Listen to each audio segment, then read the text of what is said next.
Thank you and good morning. Today's presentation is going to be together for almost 6 hours.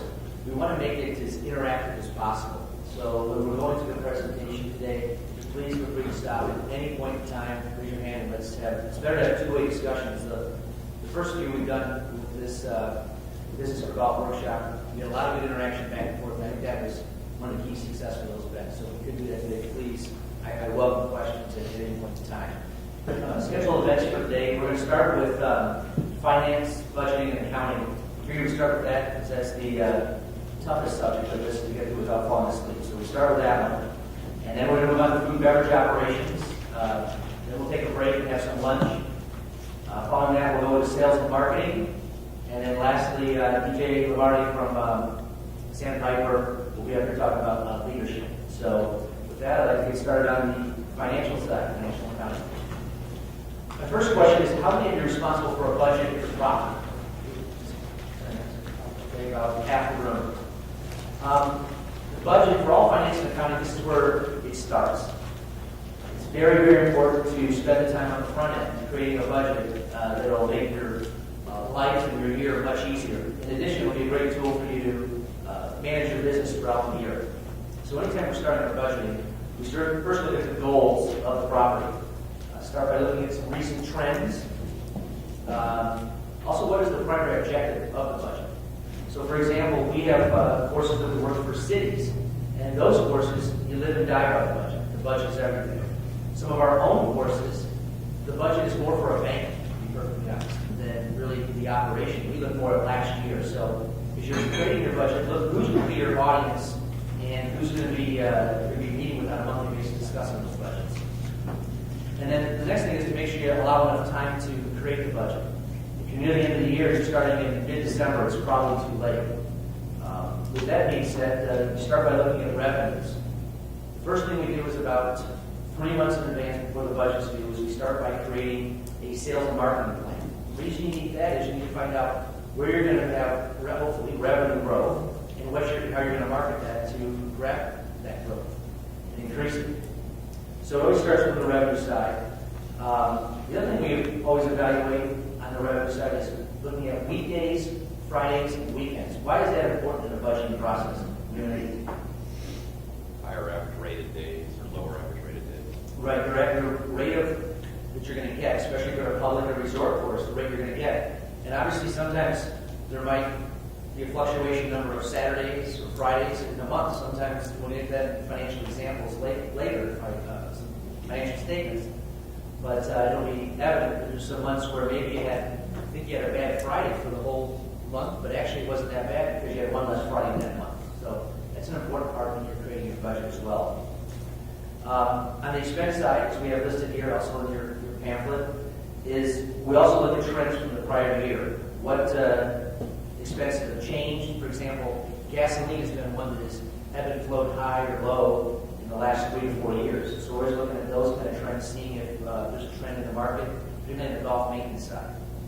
Chemicals went up a couple years ago pretty dramatically because the price of petroleum, when those go up, it also affects if you're doing irrigation because it takes petroleum to create the irrigation. So all those things have a factor. Look at the trends, not only in the golf world, but what's happening throughout the country.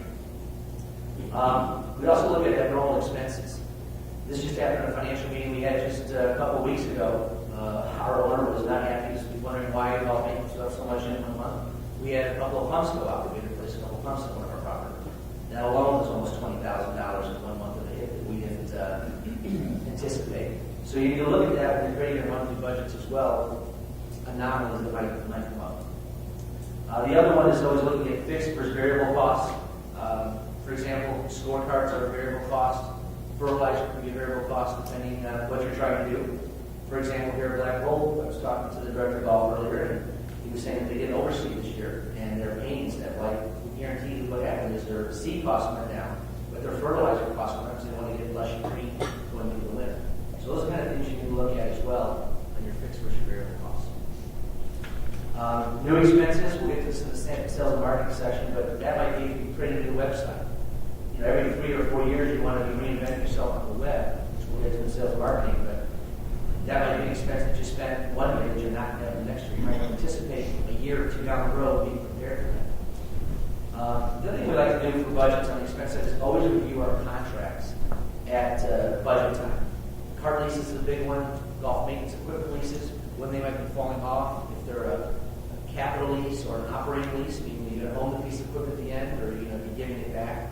It's a great time to revisit those leases and get some preparation, especially for the owners of the club, when they might have to have a big outlay of cash. And so it helps you be proactive in having those discussions, so you're not having surprises. Because a lot of owners, I can tell you the one I work for, this is not like surprises, so it helps a lot. Any questions on the budgeting side? Okay. Now I'd like to turn to reading financial statements. We're going to go through some sample financial statements here in just a little bit. But the key for a financial statement, how many review financial statements on a monthly basis? You spend time with their owners or managers or general managers. Okay. So about 3/4 of them, that's great. As you know, that it records the financial history of the property. The budgets are loaded in the financial statements. And it helps, most importantly, manage the property. It keeps you on track, knows when your expenses are up, your labor. Also helps you with decision making. And at the end of the day, it determines your profitability. And that's very important because it could affect the bonus for everybody in this room. So it's very important to take a look at those financial statements and know your financial statements. So with that, I want to just kind of describe the different sections of a financial statement that are very crucial to look at. The first one is a flash report. Does anyone know what a flash report is? It's a daily or weekly glance at your expenses and revenue. Right, it's a glance at where your revenue expenses are, and it also can tell you where you're going to be at the end of the year. There again, coming back to the general manager or the owner of the property, they're going to want to know because it's going to affect how much cash you have and how they keep the property afloat, essentially. It's also very crucial, I can tell you, we look at a lot closer in November through February, these type of months right here, where traditionally your golf revenues are down because of the daylight hours. So you have less revenue, your expenses can stay constant, particularly just might have gotten overseeding going on. So it's very important looking at your cash flow. It's ideal that you update that on a monthly basis so you can know where you'll be at the end of the year. Then there's a balance sheet, then the income statement, or known as P&L or financial statement, a lot of people refer to, and that's year-to-date operating results. Those you look at the actual as well as the budget versus the prior year. And we're going to look at those in just a little bit. Okay, moving on to the sample balance sheet. This is a balance sheet not so much for a golf course. This is just a small business that we made up here. And this is just an example to show what consists of the balance sheet. As you can see, there's two sides. There's the assets, which involves cash, accounts receivable, tools and equipment. And there's liabilities and owner's equity, which then ties to the same numbers. You notice there's always going to be an equal amount in the assets and when you add up the liabilities and owner's equity. The balance sheet is important for our businesses for a couple of reasons. The first thing you want to talk about is cash. If you're looking for your balance sheet at your golf courses, some of the key ones are the cash on hand that you want to look at. How much do you have in your banks and your change banks? In addition, operating cash. That's very, very important, particularly as I mentioned earlier, November, December, January, February, March, when the months might be a little bit leaner. I can tell you we look at the operating cash very closely in this time of year. So it's very, very important so you know where you're at. It might affect when you might bring merchandise in, those kind of things. So it's a good idea. It's 50 years general manager order. Notice we're down in cash this month, so I like to hold off buying the actual shirts, whatever it happens to be. Or when would be a better time? It's a great way to, number one, really let your general manager know you're looking at those kind of things. In addition, it'll help him make his job a little bit easier as well. Okay, now I'd like to talk about the detailed balance sheet for the accounts receivable. First is accounts receivable would be an example, would be billed to groups or guest tournaments. Why is that important to take a look at? You know what's outstanding with that collect. Exactly. So when you're looking at your weddings or your tournament receivables, we had this issue with one of our courses a few years ago where, to be honest, we weren't doing a good job for a while collecting the revenue. We were out about 6 or 7 pretty large golf tournaments, which then affects the cash flow. So it's a great way, and a tool for you to use to look at the balance sheet, see what your AR is, and see if you have the only terms. John, do you have any kind of percentage or baseline amount that it's okay to have an AR or the number of events? How does it just all case by case? I think it's case by case, but it's really by the last month. Good question, by the way. The last month in how many people have paid their bills. I can just tell you, as times have gotten tougher. It's gotten a little bit better, the economy's gotten better, but when there was more challenging times in 2009-ish, people that paid their term, they were getting a little bit slower coming in. So weddings the same way. We went to a policy with weddings now that everything has to be paid on the day of, before the wedding even starts, or no wedding, just because you get burnt once, or you have to take a haircut of 25% of what the wedding was. You change that policy really quick. Well, that was going to be my next question. What is your housing policy involved? Have you made any changes with the golf tournaments at all, or is it just the weddings more specific? Yeah, in our great question here again. In our contracts, we changed for any large tournament. We're asking, similar to the weddings, asking for the money up front rather than just waiting and billing them afterwards, unless it's someone we have a long-standing relationship with, because that's going to help you get the tournament back year over year over year. But there again, it's really important to pay close attention to that, because you can have the greatest tournament in the world, you have to put a great show on one, but if they don't pay the bill, or only pay 50% of it, it turns out to be a pretty bad day. So it's really important to take a look at that and know where your receivables are coming from. Then there's also the allowance for bad debt. That's very, very important at private clubs. And the reasons for private clubs is we had an issue a couple of years ago with a club that for a while the members weren't paying, and whether they got hurt, or they were sick, or whatever, they just, in their minds, validated it, and they didn't pull that money, trash that they did. So at a private club, that's something to pay really, really close attention to. What is your allowance for bad debt, and where the people that owe back dues. So it's really, really important to take a look at that. Okay, moving on to inventories. Somebody asked the question, why is it so important to pay attention to your golf shop inventories, knowing what that number is? Right, correct. Money. A lot of dollars tied up to it, as well as it can help you evaluate returns, the number of turns you're going to make in a year. You're going to take your inventory by your sales, and you'll get your evaluate number of returns. So it's a really important thing to look at on a regular basis. So we give some examples why that might spike up, whether it's on the food and beverage side or on the golf shop purchase side. Why it might spike up a month or two for certain reasons. Any ideas? Well, all of a sudden it might go up by $20,000. Special events, exactly. For example, at a private club, you have your member guest, that could go up $25,000 in 1 month, and you can see a pretty big anomaly there. So it's something to take a look at, anticipate. There again, can affect cash flow when you're paying that bill.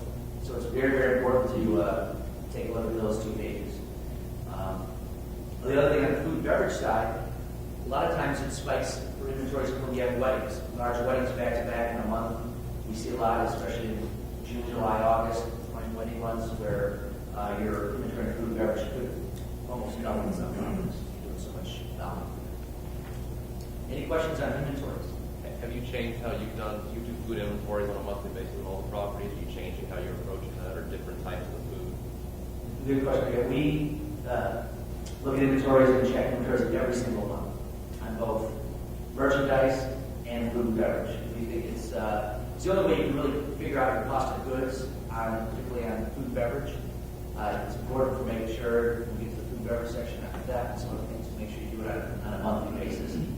It's worth it. In addition, it's amazing how you find out spoilage. We just got involved with a club recently that when we came in, there was a $40,000 variance in food and beverage inventories. $40,000 variance. So they had to write off. The club thought they did $40,000 better. They had to write it off at the end of last fiscal year. It was pretty painful, but there again, they weren't doing monthly inventories. They weren't checking on it, and it was a painful situation. Okay, next going to the balance sheet and talking about prepays. A prepaid is a payment made before it is completely received. And some examples of that are PGA dues, licenses, things you're buying bulk, tees, range balls. The other prepaid is insurance. So what that means is when your insurance company doesn't let you go a year and then you pay the bill. They require that you pay the bill in advance. So you pay the bill, for example, at the beginning of this year, it's valid for the entire year. So it's a prepaid, very important on the balance sheet because you paid that money, but you haven't completely received the full value of whatever you paid for. Any questions on prepaids? It's important for a team. Let's say let's say you watch scorecards and all of a sudden the cash flows bad. You might want to go to your accountant, your club, and say, let's do a prepaid on it. They'll spread it over the entire month. So you'll pay, they will do it over 6 months. So that way it's not hitting your financial statement all at once. It's important to look at it because sometimes those anomalies of the scorecards that might cost you $3,000 to hit in 1 month might not be very good for an owner or board of directors. So it kind of can level your P&L, your financial statements out over the course of a few months. Okay, next I'd like to talk about the asset side, about capital. The main things to look at from the golf side of things is machinery and equipment. You can see how much you have on the books for your golf carts, as well as food and beverage, furniture, and fixtures in the golf shops. So it might be important to take a look at, let's say you want to get a new cart fleet.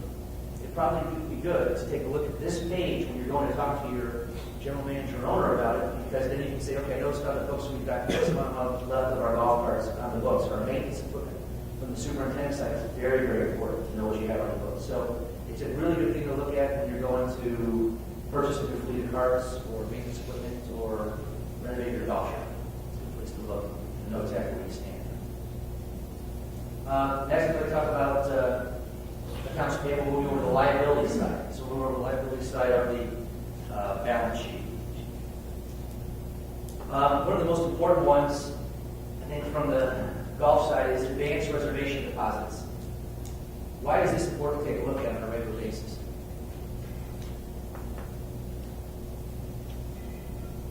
It's cash on hand. It's cash on hand, exactly. The other thing is, I look at this on a regular basis because I want to know if our tournament sales directors are collecting deposits or if they're getting lazy on their deposits. It's a really good way for myself in this case to manage the tournament operation to make sure that they're actually collecting deposits in advance of a tournament or a wedding and seeing how much you're getting by looking at that. If that all of a sudden goes to nothing or very low, that means that probably my tournament director wasn't getting the deposits in advance like he or she should be. In addition, for weddings, we look at that to make sure that we're collecting on a regular basis in advance for the wedding, because we don't want any person to leave us. And for tournaments, it's really, really important there again. When you're looking at, a lot of times, tournaments are dropping their numbers pretty drastically today, especially going back to 08, 09, when the economy was more challenging. A lot of people were dropping out of tournaments where you might have a 30% attrition, where they might have come with 100 players originally contracted that, and they only show up with 70 or 60. So I think it's important to take a look at it on a regular basis. Okay, now let's talk about accrued expenses. Expenses recognized before they are paid. A couple examples. The biggest one that affects a lot of people is accrued vacation. So you're accruing your vacation as you earn your hours and go through your hours, and then it's accrued, so you have a balance of that, and the balance sheet can be paid out when you go on vacation. So that's the biggest one. The other one, I think the company has a 401k. Sometimes payroll can affect that because the timing of payroll. If your payroll, for example, this is on the 5th or the 20th, you still have to have that payroll till the end of the month before you just pay. So it's really important to take a look at that as well. Unearned income. I'm sure everyone here has gift certificates. It's really important to track those and keep track of them. The key is in the state of California is that gift certificates never expire. So they're on the books forever. Somebody can come in, bought one 20 years ago, and they have a certificate. You have to, by the law, you have to redeem it for them. There is one interesting law that came out recently, though, that you might want to take a look at. And that is, it's a whole theory that you have to go through and a whole bunch of tests you have to take through it. But you can actually take your certificate money after a certain point. And what it is you're guesstimating, and the state is helping you guesstimate what percentage of people that are 10 years and older are going to redeem them, 5, 2, 3, 1, and what percentage that haven't been redeemed yet will actually redeem it at some point in time. Now that doesn't mean you still have to pay it if somebody comes after it. You have to always keep that on your books as someone comes up and hands you a certificate. But it's a way where you can actually take the monies on that, a breakage on it, as we call it. So let's say 5 years ago, there's still $1,000 outstanding in districts, and the law says that you can take 80% of that. That's $800 at the end of the year when you have to do it. You could actually take and run through your books and run through your financial statement on the golf side. So let's say you're having a really bad golf month or a bad December next year, and you want to run some extra. How can I get more revenue? What do I need to do to hit budget this month? I would seriously take a look at it. It's a way that you could maybe get some found dollars, so to speak, from that. So it's a lot of, it's probably worth researching and taking a look at if you're responsible for your golf P&L and you need to essentially have a good month or finish to a year. So that would directly hit your bottom line. Obviously, it would normally be redeemed for merchandise or something, right? But at that point, Correct. Someone asked if it would hit the bottom line. It would actually directly hit the beauty of the district breakage is it goes directly to the bottom line. So that $800, that's what California state law says you can do with your so you can do. It would go straight to the bottom line and increase your profit that month. So it's a really neat thing to look at. It can help out quite a bit. I know a couple years ago we had one of our properties. We were really close, and we looked at that and talked to the board of directors there. Took through some money and ran through it. It was great for the club. It's worked out really well. what's the difference between when you go into books as gift certificates, or you call it credit book, you call it sweeps, whatever, a private club, obviously you got, it's a little bit different. You're not handing out gift certificates. So because of the verbiage, because of the terminology, does that change a lot? It does. Great, very good question. So, if someone pays for a gift, let's say you go to Macy's. Let's say you go to Macy's and you buy a gift for a relative for a wedding. You hand them a certificate. That certificate is valid forever. Chit or chits or whatever you want to call it. It's really by the club. Theoretically, you get away with that not being gift certificates. They paid to enter an event. They didn't pay for, and they could either have gotten money or not gotten money. So theoretically, that breakage you could talk to your company club of. I believe you completely sweep it and put it into your financial statement at the end of the year. Yes, you could. It's when you're really buying something for a gift. You're handing somebody a gift certificate. That's where the California state law says it's good forever. So that answer. That's another way. It's a good point. If you're having a bad month or a bad year, or you get close to the year, you should definitely want to take a look at that, because that could be their next windfall money. That is going straight to the bottom line. Now, a private club there again, they might come redeem it 2 years from now, so you have to kind of take that consideration. But it's, you can much easier take that money and run through your financial statement.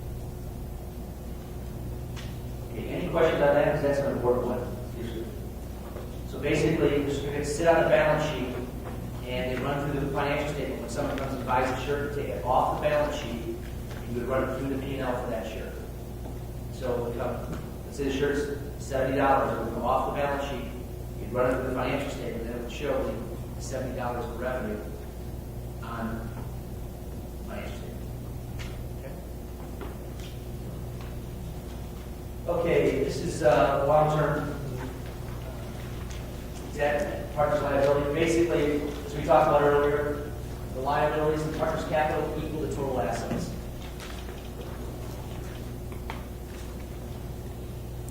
All right, we're going to move on from the balance sheet into the financial statements. Typically, financial statements are broken down as a consolidated page we can get to, and then it's broken out by different departments: golf maintenance, food and beverage, marketing, A&G, or administrative general, energy and fixed costs. Okay, this is where it would be good. I'd love it to be interactive. So as we go through this, please comment. Let me just take a look at this financial statement. And if anybody has any comments on it, I'd love to hear it. My first question is, how do you think this course did for this month at this golf course? Was it a good month or bad month? Good relative to the previous year. Depends how important the budget number is. that's exactly it. So if you look at this, what Rob was saying, versus last year, they were $34,000 up in revenue. The gross operating income was up. For the month, gross profit was up by $24,461, and that's really good. They flowed through 70.4% of it. So what that means is, of the revenue, they were 70% better than they were the prior year. On the flip side, the budget, they were down versus what was budgeted. They did a good job in expense control, but their gross profit was still $17,000 less than what was budgeted, or 35.53% of what was budgeted for profit. So what does that tell us? If you look at this budget, what do you think is wrong? What's that? Full budget. Exactly, that's exactly it. It's probably poor budgeting or too aggressive budgeting, because the fact that you did $34,000 better than the prior year, which is pretty good, and you're still you missed the budget by $48,000, that's not as good. And this is an example from one of our courses, actually. This is a real example. Remember I mentioned at the beginning that some budgets are done for banks? Well, our budget was done for a bank. When we're going for a loan, this is what we're going to do, so it's pretty aggressive or zealous as to what we can accomplish. So, versus prior year, we did pretty darn good. So, we had a good month, but as far as the budget was concerned, if you look at this, it wasn't as great. So, it's really important to take a look at that. There again, what is your audience when you're creating your budget, and who you're going to be talking to when you're dealing with financial statements. Any questions on this page? Okay. Continuing with the same budget, there again, we're getting to the final part of it. Same deal. Expenses actually were under. We were $7,000 off of our budget, but $29,000 better than what was anticipated versus prior year.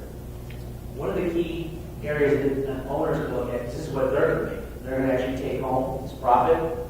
If you look at here, income statement, income, loss, or bottom line, they're going to make $34,866, which is 10% of the total revenue. Those are probably the two numbers that an owner or general manager look at the strongest, because that's going to determine essentially their grade and what the owner is getting paid. So it's important to take a look at that as well as you look at these financials. Okay. Moving on to the another example for a year-to-date example for a golf course.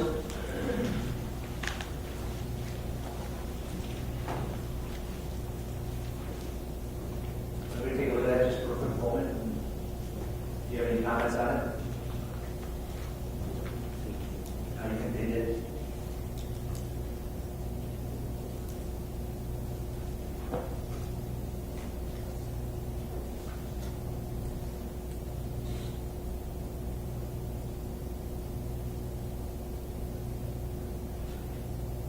All right, any thoughts? Pretty great. Some kind of anomaly the year before.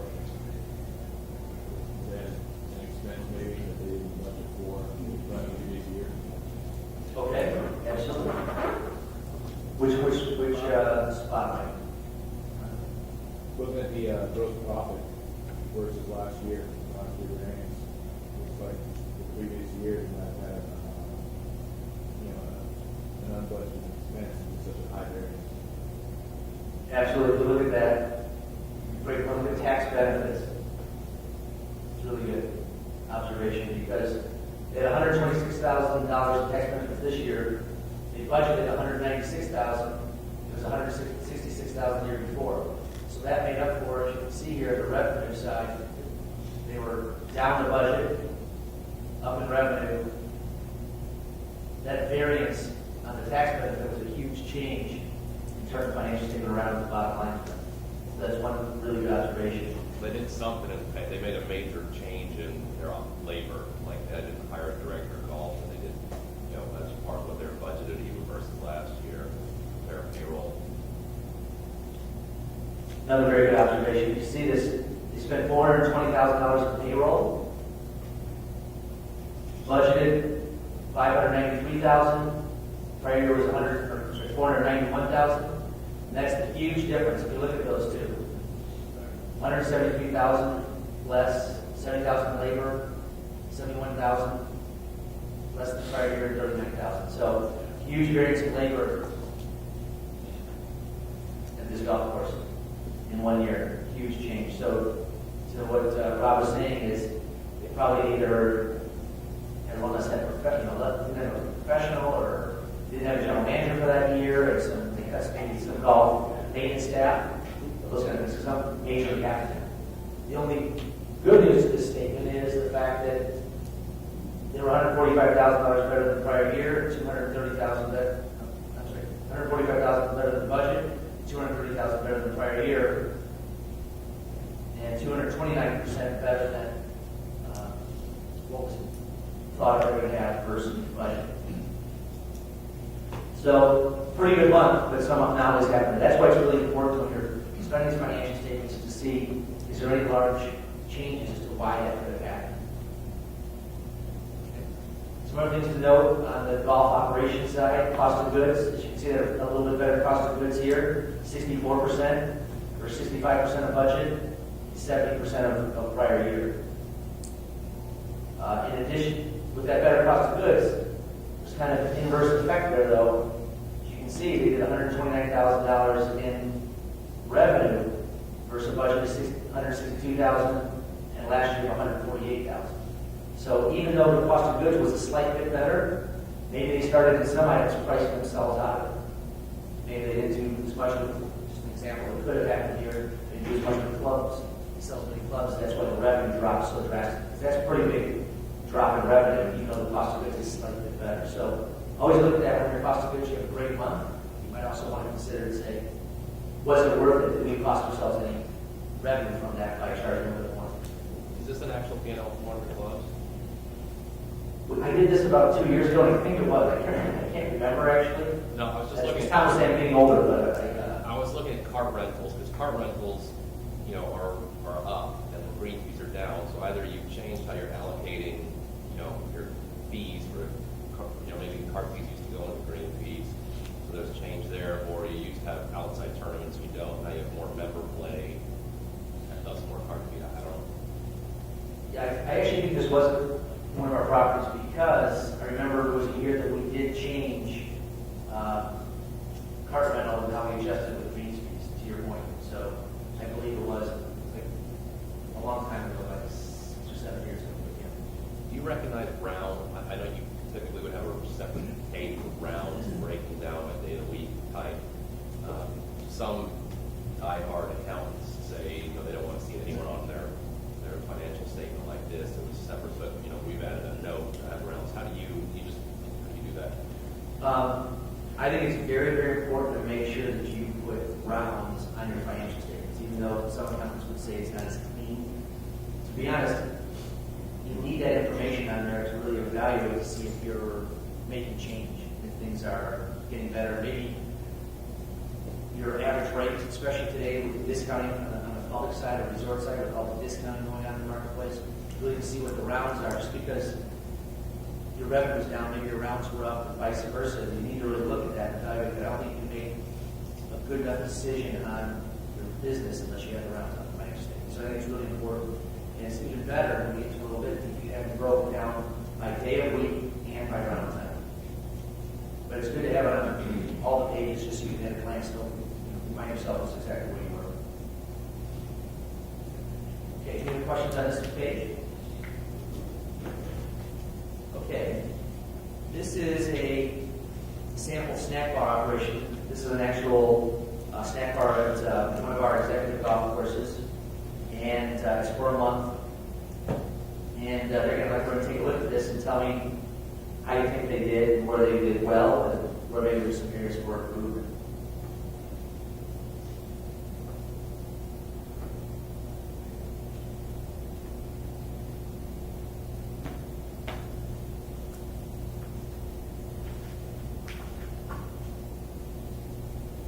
And as you look through this, the key to look at is some of the percentages. as you're going through it. For example, you know this from the golf service. Cost of goods has gone up. Great observation. Cost of goods went up. As you can see, the gentleman's referring to cost of goods being 30.5% versus 25% of budget, and the prior year was 26%. So it's gone up. It's a very good observation. What else has happened there in the financial statement? It's kind of a little bit something to take a closer look at. Last year was good. Yes, last year was good, no question. Especially if you look at last year, the percentage of profit, 50.8% in food and beverage is excellent. Typically, if you can get to 35 to 30% of food and beverage profit, you're doing very well. So there is snack bars, which we'll get to in the food and beverage section, can be actually more profitable on a percentage basis because of less labor involved, labor intensive. Anything else? Someone notice a minute? Joint expenses very low. Yes, joint expenses, great point, especially at the payroll. I want to make note, they had a phenomenal payroll month.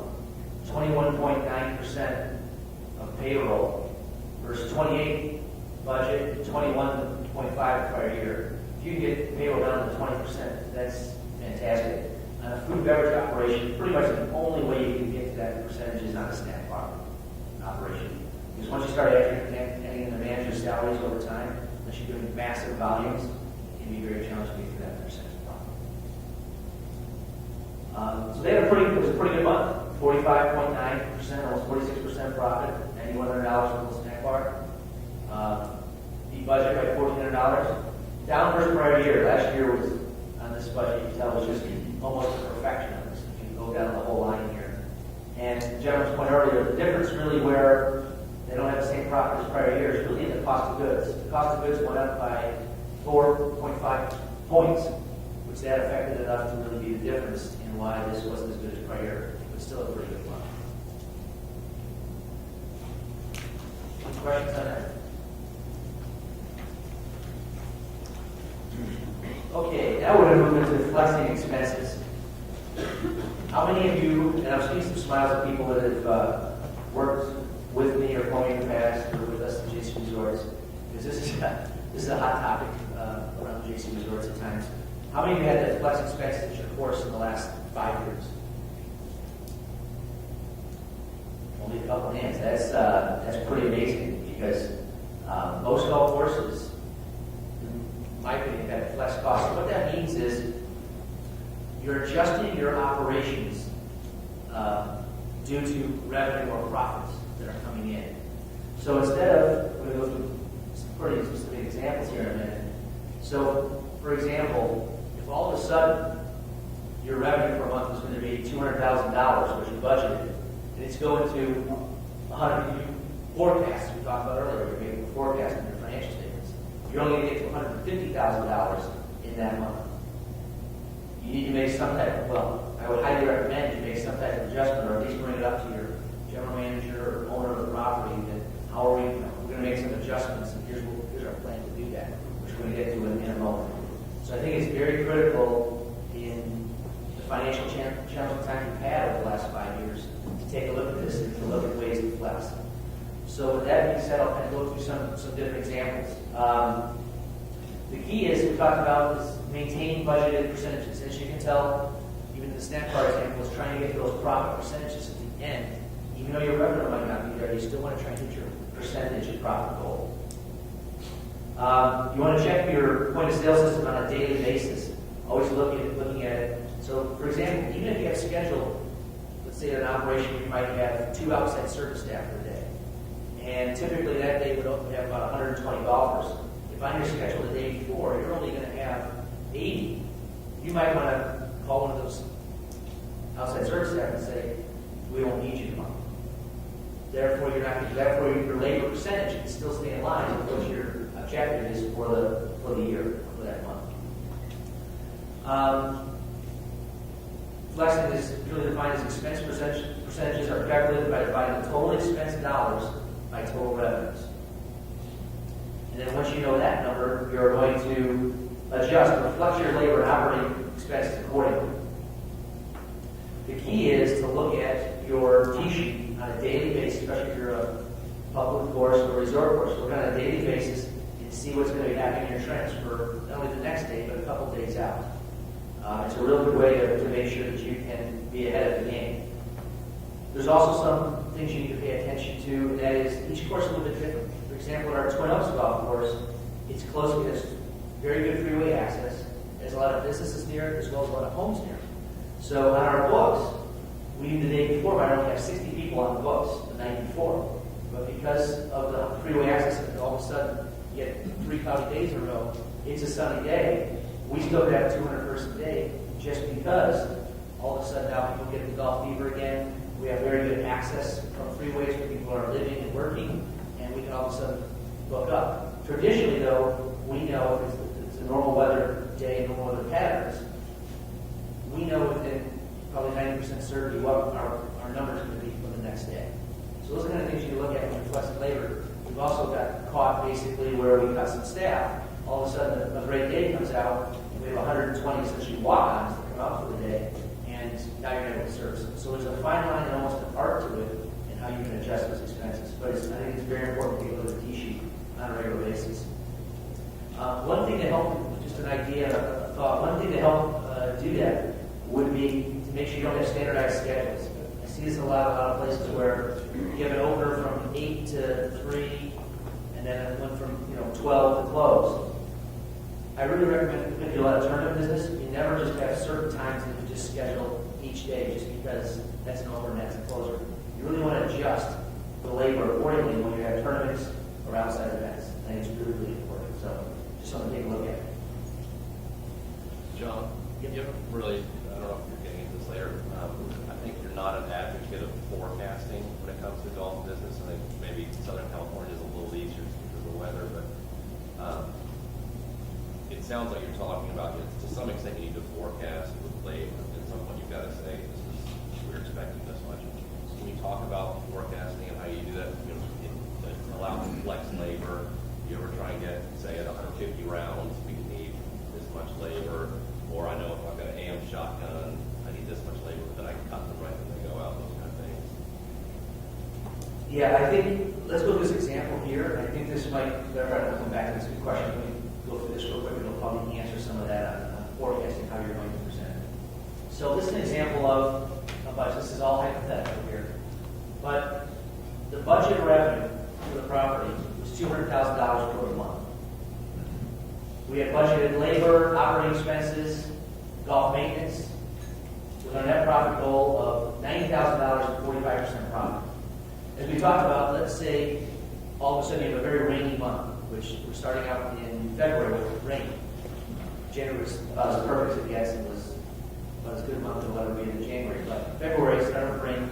Let's say all of a sudden we had 4 rain days in a row, which happened, I think it was in 09. I think it was actually February. We had some serious rain early in the month. We knew we were never going to be able to hit our budget within the first week. There's no chance for recouping that. We had that many days in a row of rain. So let's say you're forecasting and you're only going to make $150,000, which is 25% of what you thought you were going to make as far as revenue at the beginning of the month you budgeted for. So the only way you get back to a profit number that would probably be acceptable to a general manager owner would be as flexing expenses. So if your goal was to get to 45% profit and you want to still accomplish that goal, you're going to have to cut costs by 25% in your other categories to get there, which is not easy to do. It takes a lot of creativity, and you've got to, unfortunately, we always look at too, who can afford to not essentially work. A lot of times your player assistants and starters and those kind of people that are retired, they're mainly doing it for golf or just to be part of a golf operation. That's an area you want to cut. Sometimes the golf staff, those kind of things. What can you do to make sure you get to those numbers? So for this instance, you have to cut labor by 7,500,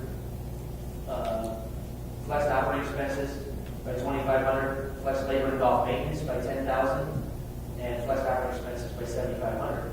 It's the only way you can get to your objective of getting your net profit. Hopefully a lot of that took place, and you're flexing on the golf maintenance side on 20 days, and if you're super superintendent was being proactive in sending the people home, or if they knew it was going to rain the next day, they had a call-in policy where they call in before they actually show up. So those are the kind of things, especially on a rain-out day, when you're not going to be close to the day, it's really important to look at those things and not just try to solve that problem the morning of at 8 o'clock. It's probably too late at that point. You really need to solve it the day before and have a call-in policy. So I think it's important to kind of go through this. Everyone kind of understand the concept of flexing and how you're going to Rob's question on forecasting, you're kind of forecasting to where you're going to be at the end of the month and how you're going to make adjustments to that. I don't want to get everyone kind of grab the idea or by talking Russian here. Okay. All right, we have another example here to kind of go through it again. Just kind of go through it. I think it's important to spend time on this in today's market in particular. Most all golf courses, unless you're a country club that has 600 members doing 60,000 rounds, there's not much. I'm making fun of Tony here from Newport. That's their case. $1,000 a month dues and 60,000 rounds and 600 members. So other than that, they don't have probably flex at any point in time. But I can tell you a lot of our golf courses, even our golf courses that do 60,000 rounds, like an NCS Ranch, we're still flexing and watching costs, particularly the last couple of days of rains. And I talked to our general manager there numerous times about how he's flexing that to make sure he hits his money. So it's an important factor in my opinion, in today's economy. Okay, this is another example. I'm using the same numbers with $200,000. What was the budget numbers, the labor, the profit percentage, everything's the same. The difference is, all of a sudden, our expenses, we went to the first week, you know what, it was actually a pretty good month, or pretty good week. The second week, it really rained bad. And now all of a sudden, I got to make up all this money. Well, I really can't do it all in labor. I only have a couple of weeks or a week left to actually flex my labor. So what I need to do is, I'm going to have to flex my operating expenses. So, just as an example, in golf operations, I was going to get a whole bunch of new tires. This is just really hypothetical. A whole bunch of new tires. No, I'm not going to order those. I was going to buy scorecards. I'm not going to buy those scorecards this month because, to be honest, we can't afford it if we get our profit goal. On the golf maintenance side, we're going to do an application of fertilizer, which is, let's say, $12,000 to $17,000. We're going to talk to our superintendent and say, we're behind pretty far this month. We need to back down the axes a little bit. And, I know we do a fertilizer application, boy, of course, it really needs it, but let's hold off a month. In addition, let's not compare that one mower we're going to do. Those are the kind of things and conversations that I think are a really good idea to have with your, not only golf operations, but your golf maintenance team as well. In addition, it's a way that you communicate a little bit better, and there's no surprise at the end of the month. And your owners and your general manager will be a lot happier with it as well.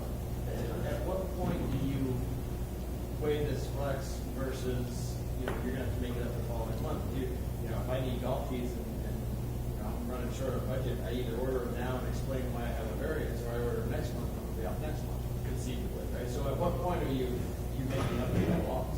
Okay, that's a good question. When would you make up for the loss and when eventually you need your golf tees?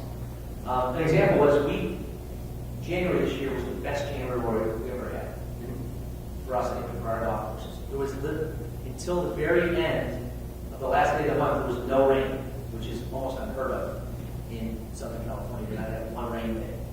So what we did is we were talking with the general managers and head golf professionals and everybody. If you need tees, buy them this month. If you need scorecards, buy them right now. Let's repair every cart we have in the barn. Let's fix every piece of maintenance equipment that we need. Maybe get some tires that we know we need the next couple months. So it's kind of a good idea to always look at those expenses when you can spend it. We try not to be just Scrooge all the time, only cut the costs when the bad ones are. But during the good ones, we want to try to spend it to make sure that we have the best product possible. So there's again, it's an art, not a science, but we're looking at it all the time. To your point, if you need teams, you're going to get the teams. What is it? Flexing both ways. Yes. Yeah. It is expressing both ways. Sometimes you need to spend a little more, sometimes you need to cut a little more. Thanks for the Great. All right. Let's go with a real life financial statement here. Looking at the financial statement, one of the keys is this is just a sample that we use. A lot of financial statements look like this. basically they have a description in the center, what it is, revenues, expenses, total profit. On the left is traditionally the month. So this is you're going to evaluate the month on the left-hand side. On the right-hand side is the year-to-date. So obviously in January, you're only looking at really one side. There's only 1 month of data in it. We try to really look at year-to-date numbers every quarter as well to see where you're at, evaluate how your business is doing and where you think you'll end up for the year. So in a month, so each month we look at our financial statements, predominantly focus on the current month, but I recommend at least quarterly looking pretty hard at the year-to-date as well. It'll show some trends. So I just want to show how you look at this. In addition, you've got the different columns where you've got actual numbers, that's what actually was spent or earned for the year, your budget, your last year, and then you have a variance versus budget and a variance versus the prior year.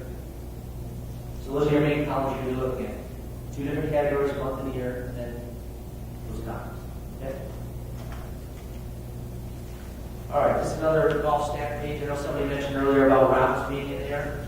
I think the more detail you get your rounds in your financial statements, the better. Okay, in this example, as you can see, we were down in weekday rounds for the month. We were up in Friday, and we were up a little bit in weekend. What do you think the reason that could be? Why could that happen? There's that much difference. What could be your first thought on that? Number of days. Correct. The gentleman said number of days. What we're referring to in this month, if you look at this just at a first glance, it looks like, wow, they had a bad month versus prior year, where they're down 208 rounds versus prior year. And actually, we did. The difference is there were 16 weekdays in that month versus 18 the prior year. If you go to Friday, there again, we were up to 232 rounds. There were 5 Fridays in this year versus 4 the prior year, and we were up a little bit on weekends, and that's because there was 9 weekend days versus 8 the prior year. So always look at that when you're going through your budget. It's a good way to talk to your owners. They might not understand that. They might first glance say, hey, wow, what a bad weekdays. You know, we got to really improve the weekday business. Your promotion you did really didn't work at weekdays. You can say to he or she and say, well, it did. The reason was we had 2 less weekdays. So those are the kind of things you can kind of look at to make sure you're ready to have discussions with ownership. Okay. Any questions on that? From your side, when do you expect explanations for variance? Is it a certain percentage where you say, 10%, 5%, 20%? I need an explanation for each line item. Okay, so the good question is, when would you actually be ready to explain the variance? What's an acceptable variance that you would allow that you think the ownership or management would allow? Each category is a little bit different. But also, there again, it starts with revenue. Where was your revenue up or down? And depending on cost of goods, there again, let's say your cost of goods percentage went down by a point or 2. We might all think, wow, that's great. But where was your revenues with your merchandise? If your revenues went down quite a bit, even though your cost of goods was better, it might have been a bad thing. It's tough to stay on 1%. I know when we look at cost of goods, if you're more than 2% off, we're probably paying attention to it, just analyzing to see where your revenues were. On labor, pretty much the same number, 2-ish%. What we've really noticed lately, when we get to it in a little bit, is the benefits line. Benefits have gone up quite a bit, particularly workers' comp here again. We've got Obamacare coming in next year, which is going to be a huge factor. So you're going to see some variance by that alone with those coming on board here, essentially, next year. But 2% traditionally is the number you start looking at. With minimum wage changing this year and next year, is that embedded in your budgets already, or are you trying to still stay close to that last year, or how's that conversation going with your? Yes, so minimum wage is gone up, and it's going to go up again in the lovely state of California to $10 here very shortly. So that is, it was an 8 last year. That's a big, big jump. So from 8 to 10, which we're talking about a 25% jump in labor. We're budgeting for it, we kind of have to. We're reinventing, trying to reinvent ourselves. We're looking at ways with technology we would do with less player assistance by putting chips in the golf cart so you can track and see when the group's there. Then the golf shop will go out and check on it. We're just looking at every way possible to try to combat that other than just paying. I mean, I don't think any golf course can afford to pay 25% more in labor next year. So we're looking at all sorts of different things. The other thing on Obamacare, if you're working over 30 hours a week, you have to pay the extra on Obamacare because it's a full-time employee. We're actually looking at partnering with some of our competitive golf courses, particularly on the maintenance group. A lot of those guys want to work at least 5 days a week, so we can't just all of a sudden pay all that money out for the entire staff. But they might work 3 days a week at a neighboring golf course, and 3 days a week at one of our golf courses. So we're trying to reinvent ourselves in all sorts of ways to combat the additional costs that are going to go up pretty drastically here in the state of California. It's going to be a major hit. And the other one's water coming on board. A lot of issue water. We've had the greatest drought we've had since before the Depression. So it's we got another issue with that coming on board. It's going to affect water rates because eventually these water companies are like any other business. They have to make a certain amount of profit, and they're just going to easy for them. Opposed to the golf business, everybody needs water. They're just going to charge them. So that's going to be the other challenge coming on board. So we're budgeting for all those. We're trying to work with our water districts in advance to see what is going to be the water rights going up the following year, talking to our cities, seeing what's going to be the increase the following year, and trying to be prepared for that. Best we can. Okay, going on to this financial statement here. Any comments or thoughts on any of these financial things you notice might be unusual? We highlighted some of it too, maybe. Sure.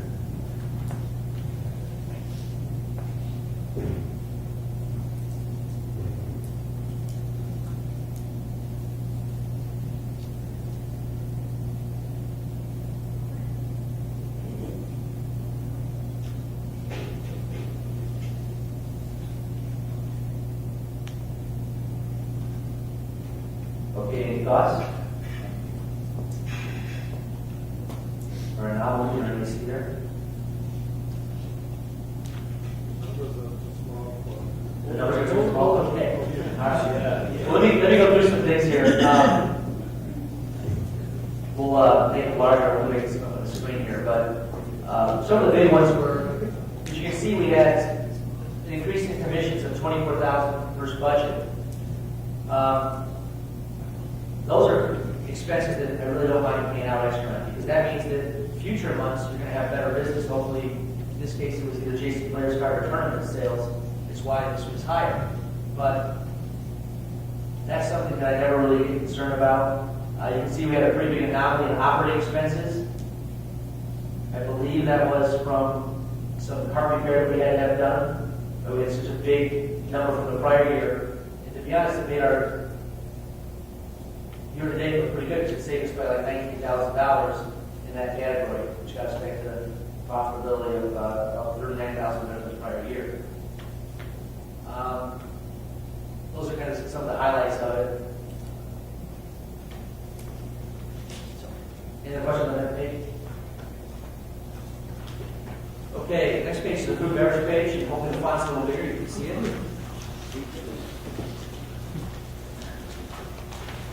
There you go, everybody just take a look at that for a minute and tell me what you see anything is unusual or anomalies with it. Tournaments are way down. Yes, correct. Tournaments are way down. Tournament food and beverage revenue.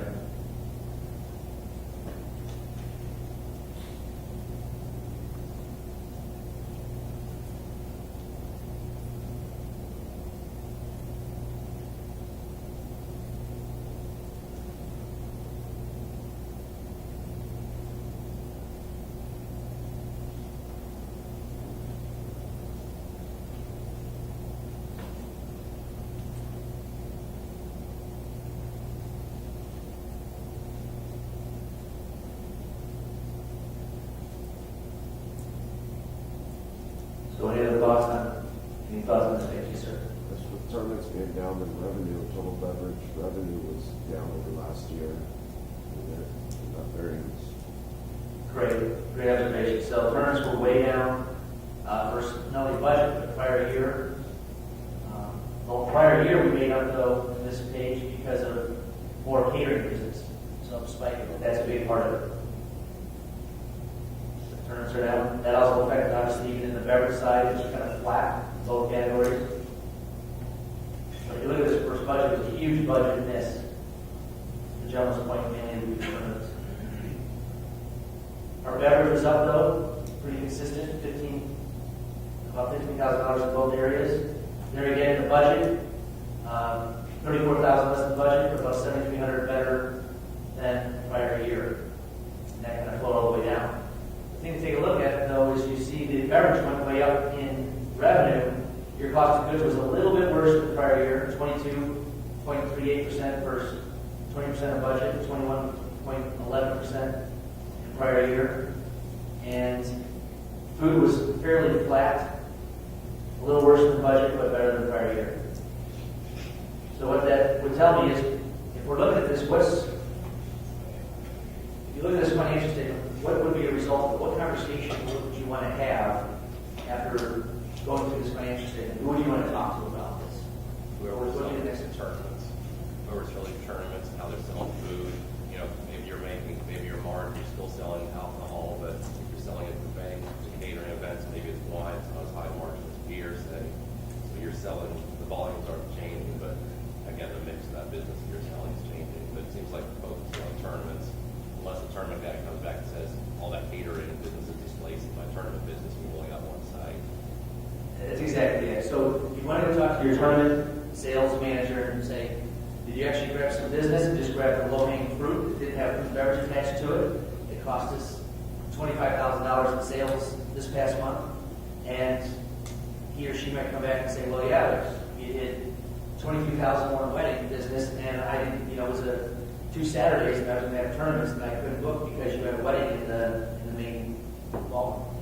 So those kind of things you can look at, though, from a golf perspective. It's also good to look at the food and beverage page, particularly on the tournament side, wedding side, even the a la carte, to see what your tournament side is doing and how it's affecting your business from a golf perspective. Yes, sir. What's considered the service fees? Is that just kind of the tack on tournaments or? Yes, gentlemen, remember this. What that means is some of our banquets, as you can see, they went down quite a bit. That's because we had less tournaments, and sometimes there's a service fee for that event. So we might charge an extra X percent to host the event. It either goes out to the staff or comes back to the club. Maybe sometimes it's 50-50, split between the staff and the club. Each operation is a little bit different. That's traditionally what it is on the beverage side. But all in all, it's a pretty good profit month. They did a pretty good this year to date. $425,000, profit of 72.56%. So all in all, it was pretty good on the gross profit side. Okay, another food and beverage page. There you go with better response. Continuing that is the payroll. As you can see, they had 24.79%, much better than prior year. I'm going to say in food and beverage, the most important thing to continue looking at is labor. Labor will crush you in a food and beverage operation if you're not gets away from you. Particularly at private clubs. Traditionally, private clubs in the past, I think it's changed in recent years, but we're accepting a loss in food and beverage. I can just say some clubs we're involved with, loss is not acceptable in food and beverage. In fact, they're looking for profit in all their sources. So it was almost subsidized as part of being part of the club. But that philosophy has changed. So, especially in labor, but the number one way that a lot of private clubs have been able to change their food and beverage amount. Labor was good, but you can see 42.42%. What's the area that you think that caused that to happen? Why was the tax and benefits so far up, so far out of whack this year's date number? What happened? Workers' comp, exactly. This was a year that, in recent years, we've had some pretty good workers' comp jumps. This was a year that we had a huge workers' comp jump in costs, and so it affected us quite a bit. And as you can just tell out of this financial statement here. So it's really important to take a look at it. It's getting more and more prevalent. How many of you have safety programs at your golf courses? Do you on a regular basis do safety programs? Okay. I'd recommend it, especially on the golf maintenance side.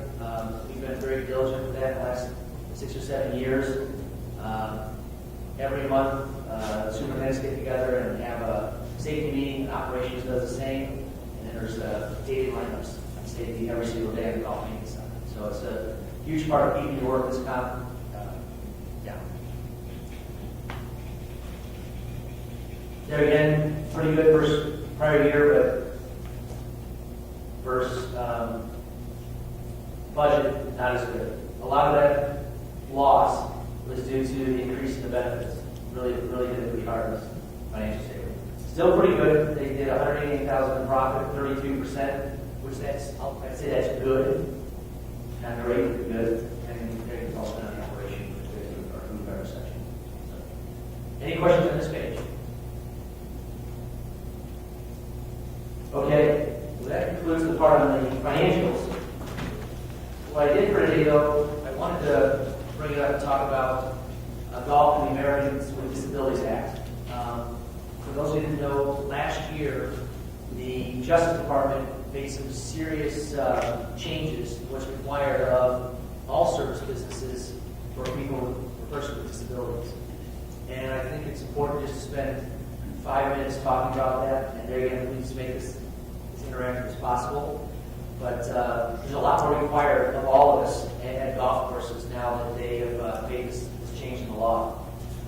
So before, you could get away with, if your building was built in the 50s, if you didn't have ADA accessibility, you got grandfathered in. The law states that really changes now. You really have to be compliant regardless of when your building was built.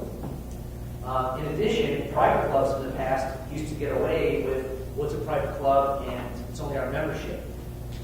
Their new law came out that if you have one guest, so not even just guests and members, that counts as a guest. As well, if you're at a wedding, that's guests as well. So pretty much every club, unless you allow guests at it, of any sort, is going to be subject to these standards. So what they're requiring is accessible routes, access to team areas, access to greens, and practice areas. A couple things just to highlight. Basically what they're requiring is that you have removal of architectural barriers in existing facilities when ready and achievable. So what that means is you don't have to do it today or tomorrow, but you need to have a plan of some sort showing that you're doing it in the very near future. There again, we talked about earlier about privately owned golf courses. It doesn't matter if you allow any guests, you're subject to this rule. And particularly if you're owned with a government golf course or military golf course, I guarantee there's change to your course already to be ready for these rules. The next page just highlights some of the policies and procedures you have to follow. The first one is that each tee and green must be accessible by a cart. So that doesn't mean if you have 4 sets of tees that all 4 tees have to be accessible. You have to allow at least usually a men's and a ladies' tee of some sort that has to be accessible. That means you have to do curb cuts. That's what I would highly recommend you do. One thing we did at a lot of our courses, we did a lot of curb cuts and things like that to be legal. We also put together a plan for holes that are unique. Maybe there's the back you can't get to the tee because the slope's so great. That, we made a map that fixes that hole. Everyone's going to play from the 4 tees just because it's really the only safe place that there's an accessible way to play that golf hole. So if you do those kind of things and you come prepared and you create a plan, it will allow you to not be subject to any lawsuits because there's been a few recently. There was one on a golf cart in Southern California, a major one, where Marriott had to pay out. It was like $1 million. But more importantly, what they had to do is at every one of their golf courses, they had to have 2 accessible golf courses out front, ready for use every single day. So if someone gets their teeth in you on an ADA rule, you're gonna be in deep trouble if you haven't came up with a plan. I mean, a big group like McNair, big lawyers, lost a pretty major lawsuit, I think it was about 7 years ago or so. So now with stringent rules, I think it's worth at least dusting this off and taking a serious look at it. So I would highly recommend you write up a plan on any holes that are unique that maybe would cause someone with a disability to not be able to assess the hole. The other big one is you have to have access to the fairway at least every 75 yards and must have at least 60-inch breaks, which is 5 feet. So for every 75 yards, if you put ropes up, theoretically you have to have a 5-foot gap and then start your next 75-foot string if you're putting ropes up. If you're going to be compliant with the ADA. So every 75 yards, 5 feet gap, and then the next 75 yards. There again, if you want to say, well, my general public's going to, they have those gaps, we're going to go in there and go crazy. That's another thing where maybe there's a special hole you keep roped off all the time. You might want to have a special area that you keep roped off, but you allow for cart access, and that's part of the ADA plan that you have for your golf course, so you can still maintain your standard golfers, normal golfers, at the rules that the superintendent's trying to accomplish to make sure it's the best conditions, but there again, you're still following the ADA rule. The other one is counter height, at least 36 inches high. There again, there's one counter we just put in like about 3 years prior to this coming down. So we put together a plan that's very specialized for any person that comes. We're going to blow up our whole counter after just spending 20 grand on it a few years prior. So we have a special policy that's really detailed out that what staff members need to do if somebody comes out, how to help. We have a board that we bring that they can use. So just something to consider if you've already had a new counter or you want to blow your counter up as an option. The other one, if you have a driving range, you have to have at least 1 or 5% of the total stations allowed for access with the golf cart. If that happens there again, it's important to take a look at that. Just think of an area where you want to approach onto the driving range. You put it in your plan. Yes. Sorry to interrupt you. Yeah, on some of this stuff, how much of that access, what's under the ADA's rule, what's considered reasonable access? I mean, you got your normal traffic pattern, you got where your cars normally park, but maybe you can get to your range if you go, like partially down the first hole and exit, and now you've got cart access. So what does the ADA say as far as, what do they consider reasonable access? It would be reasonable if going up slope, particularly if you could justify it on not being safe, then to go up a hill to get to the range, you got to go down, for example, the first hole and come back. That would be reasonable. There again, I'd write up a plan that has it so it's very easy for the person with a disability to be able to follow to get to the driving range. What you don't want to do is have them feel offended. The bottom line is if you made your best effort to come up with a plan and you've got a way in which you considered that, you take it into consideration, I think your chance of a lawsuit are diminished greatly. It's when if you just don't have any plan and something comes up and scorecard, and then unfortunately the guy at the counter doesn't do a good job of communicating what needs to happen to them, that's when you get a lawsuit, because now they feel that they were treated differently and it wasn't the same experience that anybody else would. So there again, I highly recommend if you don't have an ADA plan in your golf course, in the next month or two, that you create one, and feel free to give me a call at any point in time. We can share some of the stuff we've done. And we actually hired a consultant to come out because of all the lawsuits that were pending and stuff. We're in a hotel business as well. Mary, obviously, we're concerned with that as well. So we've done a lot of research on it, got a lot of stats and facts on it, so I'd be glad to share that if anybody would like any help with that. But as long as you have a plan thought out on some special country, special tee box greens that would almost be dangerous, as long as you have a plan for them to get access to it eventually, you'll be in good shape. The other one is, I'd also look to see if there's any change in level thresholds, if there's like any gaps that going up that's more than a half inch. That's a big one for them. For example, we had one of our courses we had to build, take the concrete out in front of it, build a ramp so they could easily get up into the pro shop. And of course, it takes a lot of seniors play. So those are the kind of things you need to really look at to make sure you're prepared to eliminate a lawsuit.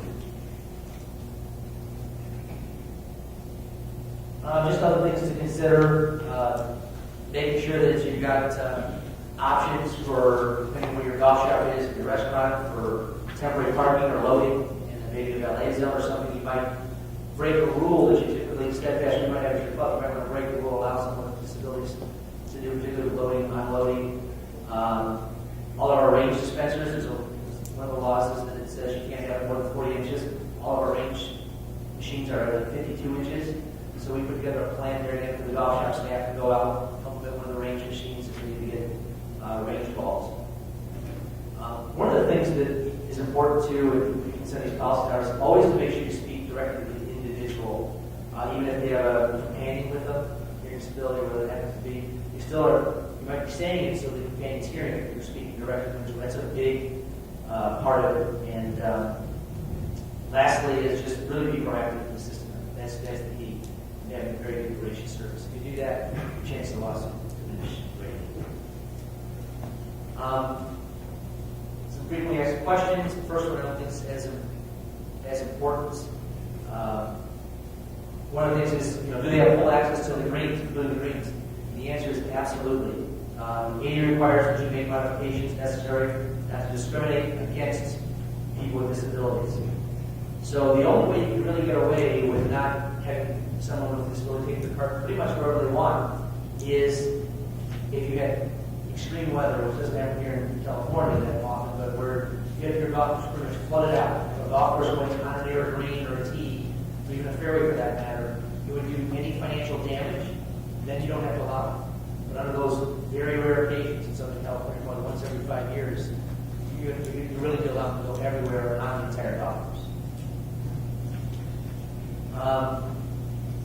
Okay, the next one is, came up quite a bit about the golf cart car policy. And do you have to have a golf cart? We've done a lot of research on this. It was a pretty big group going after a lot of lawsuits of golf courses saying you have to have an ADA cart.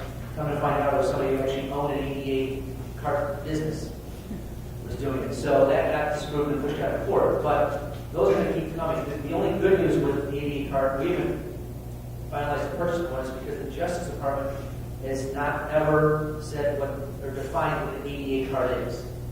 So if you buy a cart today, and the Justice Department comes actually out with regulations, it could be obsolete the next day. What I've heard recently is they're probably not going to. They don't want the liability of that. So if God forbid somebody tipped today was an ADA cart, didn't follow it, they're concerned with that.